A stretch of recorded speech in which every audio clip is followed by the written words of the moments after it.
हाय दोस्तों, आप सबका स्वागत है आपके YouTube चैनल भूतों की अनसुनी कहानियां। मैं आपको बताने जा रही हूँ, इसका नाम है लड़की के अंदर जिनकी आत्मा हॉरर स्टोरी। मित्रों, मेरा नाम सुरेश है और मैं पंजाब का रहने वाला हूँ। आज मैं आपको मेरे मित्र के साथ घटी एक सच्ची घटना के बारे में बताने जा रहा हूँ। मेरे मित्र का नाम दीपक है और हम बचपन से ही बहुत अच्छे दोस्त हैं और हम एक दूसरे से सारी बात शेयर करते हैं। हम जब कॉलेज में आए थे तब दीपक सगाई हो गई थी। वो उसकी मंगेतर से, जिसका नाम हिना था, से बहुत प्यार करता था और वो दोनों रात भर मोबाइल पर बातें करते रहते हैं। एक दिन की बात है, उसने मुझे बताया कि वो उसकी मंगेतर से रात को बात कर रहा था। दीपक ने उसकी मंगेतर को मिलने के लिए बोला तो उसकी मंगेतर बदली हुई आवाज में बोली, तू ज्यादा मत बोल वरना तेरे को वही दफन कर दूंगी। दीपक एक बार तो ये सुनकर चौंक गया और फिर सोचा वो शायद मजाक कर रही होंगी। फिर दीपक भी उसको मजाक में बोला, क्या कर लेगी तू मेरा, चल देखते हैं।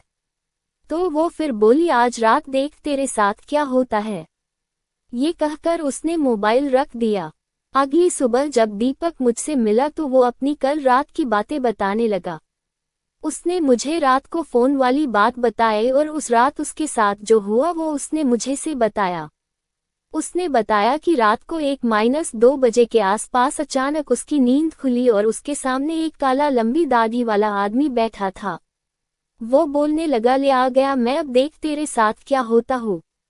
उसने दीपक का गला पकड़ लिया, उससे मेरी सांसें रुक गई।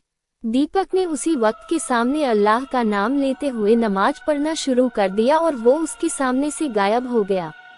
मुझे उसकी बात सुनकर बड़ा आश्चर्य हुआ कि ऐसे कैसे हो सकता है।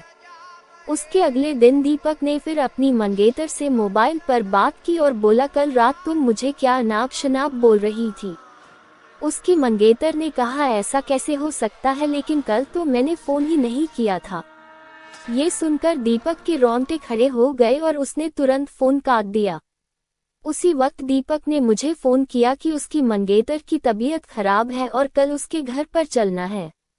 अगले दिन हम दोनों तैयार होकर दीपक की मंगेतर के घर गए। वहां हमने दरवाजा खटखटाया तो उसकी मंगेतर सामने खड़ी थी और बदली हुई आदमी की आवाज में बोल रही थी कि तू फिर आ गया ना, तूने अगर अंदर कदम रखा तो यहीं पर तेरी अर्थी निकाल दूंगा। दीपक बोला कि ये क्या बोल रही हो तू। दीपक आगे था और जैसे ही उसने घर में कदम रखा, उसकी मंगेतर ने दीवार पर टंगी तस्वीर उतारकर दीपक के सर पर दे मारी। उसके सर से खून बहने लग गया। दीपक के ससुर और सालों ने उसकी मंगेतर को पकड़कर बिठाया। फिर उसके सालों ने दीपक के सर पर पट्टी बांधी। हिना के दादाजी ने बताया कि हिना को जिन का साया लग गया है। इस पर दीपक के ससुर ने उन्हें अपना मुंह बंद रखने को कहा। थोड़ी देर रुककर हम वहां से सीधे अस्पताल जाकर ढंग से पट्टी करवाई। उसके अगले ही दिन मुझे दीपक का फोन आया कि हिना की तबीयत बहुत खराब है और वो अस्पताल में भर्ती है। दीपक ने बाइक निकाली और हम दोनों जल्दी अस्पताल पहुंचे। वहां पर पहुंचते ही हमने डॉक्टर से हिना की हालत पूछी तो उन्होंने बताया कि उसकी हालत बहुत नाजुक है। कौन सी बीमारी है वो पता नहीं चल पा रहा है और उसके घर वालों को डॉक्टर ने दीपक को घर ले जाने को कहा। सभी हैरान थे कि ऐसी क्या बीमारी है जिसका इलाज डॉक्टर के पास भी नहीं है। फिर उसके घर वाले हिना को घर ले आए। हिना ने दीपक को बुलाया और कहा कि मैं अब ज्यादा दिन जिंदा नहीं रह पाऊंगी और तुम किसी अच्छी लड़की से शादी कर लेना। ये सुनकर दीपक की आंखों में आंसू आ गए और बोलने लगा कि मैं तुम्हें मरने नहीं दूंगा। फिर हिना के दादाजी ने उसको एक बाबा के पास ले जाने को कहा। हम उसको बाबा के पास ले गए और बाबा ने बताया कि इसको एक बुरे जिन ने जकड़ लिया है, जिसकी वजह से वो इसके शरीर को नुकसान पहुंचा रहा है। अब बहुत देर हो गई है। बाबा ने बताया कि इसका एक ही इलाज है। यहाँ से 100 किलोमीटर दूर एक दरगाह है, वहाँ इसका इलाज हो सकता है। और बाबा ने बताया कि इसके साथ वही इंसान जाएगा जिसे वो सबसे ज्यादा चाहती है। दीपक ने कहा कि मैं चला जाऊंगा, मुझे बाइक भी चलाने आती है।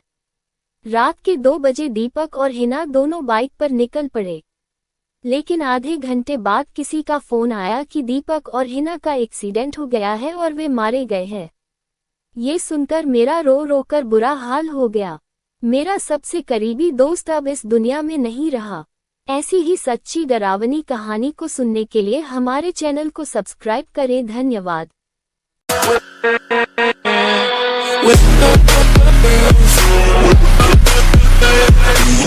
with